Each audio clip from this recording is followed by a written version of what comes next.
Hey man, who is Hammer? Hammer. Okay, I mean, they got a couple hammers, but if you referring to Big Hammer, From the South. yeah, I think he from the South. Big Hammer, he from the bottom. Okay. And Big Hammer is a dude, bro, that had the reputation of, I guess, the one hitter quitter knock you out, and he had a reputation in LTI and in juvie, you know, knocking people out, and you know, like I want to say, I could be wrong, but I want to say he was able to extort people with his hands. You know, like, so they just hammer, he extort you with his hands, you know, Yeah. but I wasn't somebody that was around him every day or knew him like that. I just knew him from the hood, you know, like he was from the South, I was from the South. Once, you know, I went in the bottom young, you know, so my name rung through the whole South. So once my name rung through the whole South, I stood on my own too. Even though I had people and, you know, was from certain ends, 16th Street, 17th Street, Bright Street, but I basically stood on my own too the whole way because, you know, that's what the struggle will make you do. So I was familiar basically with everybody. You know, I knew who to, you know, move around and who to move through and who to run over because I studied from a little bitty nigga. You feel what I'm saying? So, you know, shout out to Hammer. Hammer dead now, rest in peace. But he dead now, man.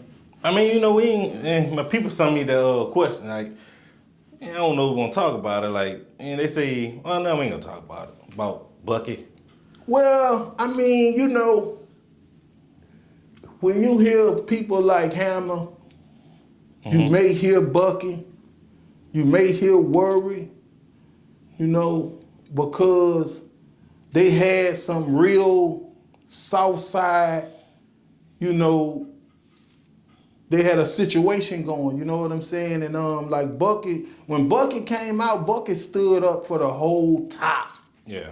You know, I'm just be real because like the top had more hustlers, more shiners, more all gold Daytons than the bottom. But the bottom had more, you know, athletes and dog fighters and weightlifters and you know, family orientated people. So, you know, when Bucky stood up for everybody, the whole top. So to stand up for the whole top, you have to stand against people like Hammer and Worry and, you know, other people like that because they stood up for the bottom. You know what I'm saying? So, you know, when that situation happened, like, say, bro, I'm gonna just say this in the honor of all of them. But like one night we was in Chatterbox and situations was revolving at Turks 1 and Turks 2, but Turks 1 and Turks 2, we basically owned them because they was more in the top than in the bottom. Yeah. But Chatterbox was basically neutral.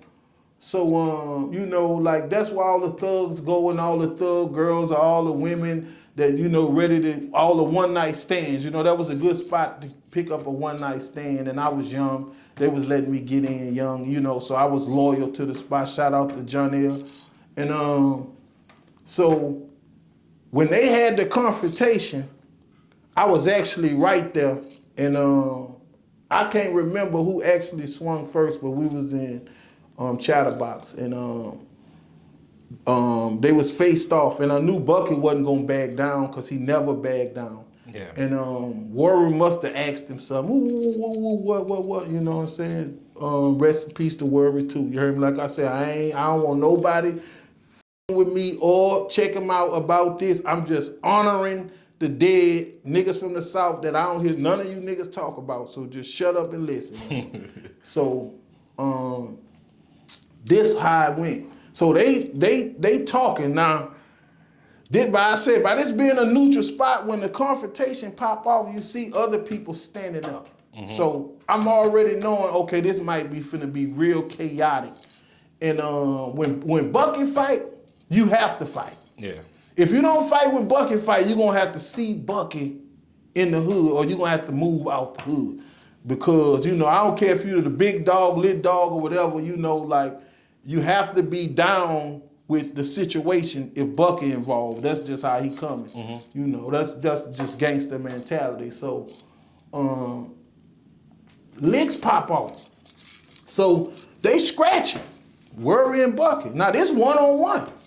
So it's looking good because, you know, me being in a relationship with Bucket that I'm in, I really want to see him win and this end like this. You feel what I'm saying? And now Big Hammer right there. But we really don't want, I'm feeling like they're gonna have the advantage if Hammer jump in because Hammer kin to every swole muscle bound nigga in here, Hammer kin to him. Now keep in mind, we ain't got no muscles, we just got heart. So just so happened, bro, they scrapping. Now Warrior against the two now, and he can fight. So, you know, Bucket just testing his hands, big hand Bucket, he testing them. So they boom, boom, boom, boom, boom. I'm talking about some real grown man licks. Now, people, like I say, people respect Janelle, the man who the club for, and other people in there got respect. So, you know, people kind of like at bay. So, for some reason, I guess Ham decided to, you know, be Ham, you know. But my partner, Gangsta Reason, was in there. Now, Gangsta Reason was with me. We came there together.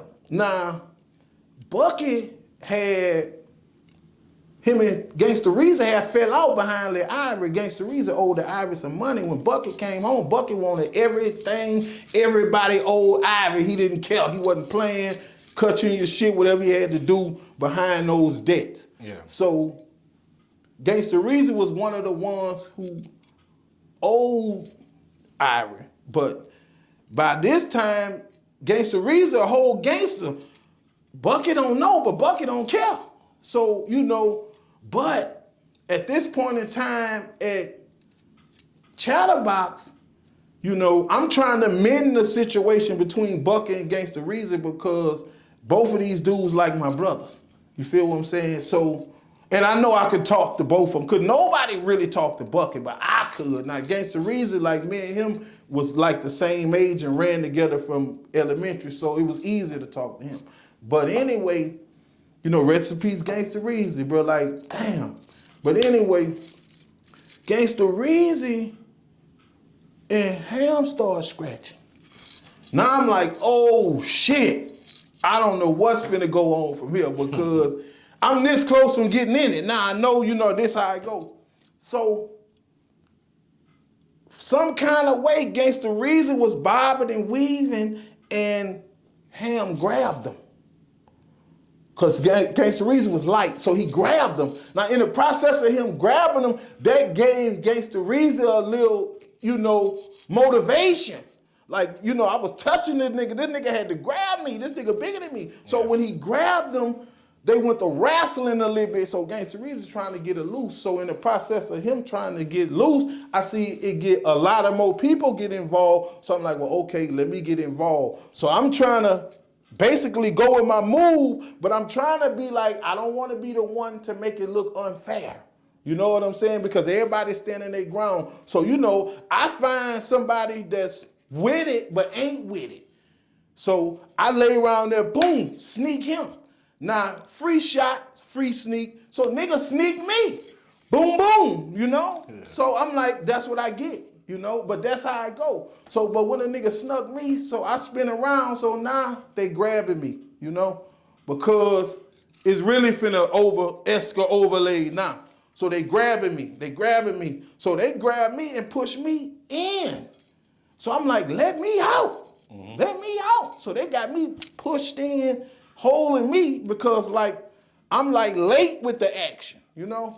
So then there it go, boom, boom, boom, boom, boom, boom, boom, boom, boom, boom, boom, boom, boom. And so now they say, now go. Yeah. So they threw me out the door right in the middle of the shooting. You know, my car over there, you know, Gangsta Reason over there, the scrap over there. So I don't know what's going on. I just know I come out in the midst of shooting. So I go the other way and go around the building. So when I go the other way and go around the building, guess who I walk into? Hammer and Worry. And you know, I don't know what zone they was in, but they gave me that look like, you know, bro, we know you know what I'm saying? this a pass for you. We finna give you a pass right here because we know you from round the way with them. But this, you know, is bigger than really what it really is. So, you know, and I wasn't tripping because, you know, like, bro, at that point where I'd have took my issue, whatever would have came, you know. But at that point, I realized that I had a little bit more, you know, facial recognition than I thought. So, you know, I started to be more solo. You know what I'm saying? But that was like a real situation, and the nigga that snuck me hit me so hard, like I was hearing something in my ear, but I knew they had muscle bound niggas behind me. Yeah. You feel what I'm saying? But it's like everything else in front of me, Chatterbox small. They got people back here on the back wall between tables and shit. So like I'm knowing they already behind me because I weighed my options before I jumped. But at this point, the person who I got off on, he was aggravated stunting. He was trying to be down with him and knowing he basically really wasn't down with him. And he had his own situation coming from something else. So I said, well, I'm gonna just take this opportunity to dive in his shit. But when I dove in his shit, I just felt his little in my ear, so I knew what time it was. So when I tried to spin around to get who I needed to get, they was like, nah, that's Big Head. And they, you know, they went to grabbing me. Keep in mind, at this point, I'm 16, 17 years old. You feel what I'm saying? So this is a long time ago. Oh, yeah. But that, you know, that was a fire ep that I remember about Ham and Worry and Bucky, Gangsta Reezy, all those dudes dead, rest in peace. Them dudes sold, heard me. And like that's how they went, bro. Like I really came up in the trenches, you know, Chatterbox in the trenches. And you know, that's where we went to just, you know, relax on the weekend and find us something to smash. You know what I'm saying? Mm-hmm. And represent. Because I was a South Side representative. I was an Uptown representative for sure. You had to represent. So I represented the whole way. For the South and all the other hoods too in Baton Rouge, I represented. So, you know, before the rap, before jail, all that, I was a lit nigga. I had to get it off the ground from the gate. It had to rain in the dirt to make the mud for me to get it out the mud, but I was in the dirt first. Yeah. Feel me? But Big Head, appreciate you, man. Man, that's what's up, bro. I appreciate you, man. You know, like, I appreciate you letting me get some of this out. You feel what I'm saying? And, you know, and I want to say this, you know what I'm saying? Like, shout out to Jamie Foxx because he all right, you know, and he spoke, and the video that he spoke, that was really him. Mm-hmm. You feel what I'm saying? And I understand, bro. Like, if you have a agenda, and you have to fulfill that agenda, bro. Now, the extent that people may go to fulfill that agenda may be to the extent of cloning. Mm-hmm. You feel me? But when I speak on somebody being cloned, I ain't speaking on them being dead. I'm speaking on them being at home chilling. I'm speaking on Gucci Mane being somewhere chilling, finishing up his time from when he went right back to jail until when he can go home and lay up and just get money coming to him because he set it up like that. Rick Ross, you might want to stay out the way. You feel what I'm saying? You might want to use your head, and you know, it's easy when you got a beard and wear glasses to send somebody out there for you. Ain't nothing wrong with that. I ain't tripping on saying it's a problem, but Just Hilarious brought it up. Yeah. And I spoke on it, and when I said what I said, and I said what needed to happen, happened. And this was with Jamie Foxx. It happened. So shout out to Jamie Foxx. He don't got to say, what's up, Big Head? But I love you, bro, and I'm glad that you're still alive, and I hope you get well soon. You feel me? And keep in mind, bro, your health and your family and what you love and who you love is what's most important, man. You feel me? So thank you for coming through, check them out. You feel me? Man, we still gonna do the podcast, bro. Yeah, bro. We still gonna get it. We're gonna do what we can do. I'm here, bro. I'm here. Appreciate you.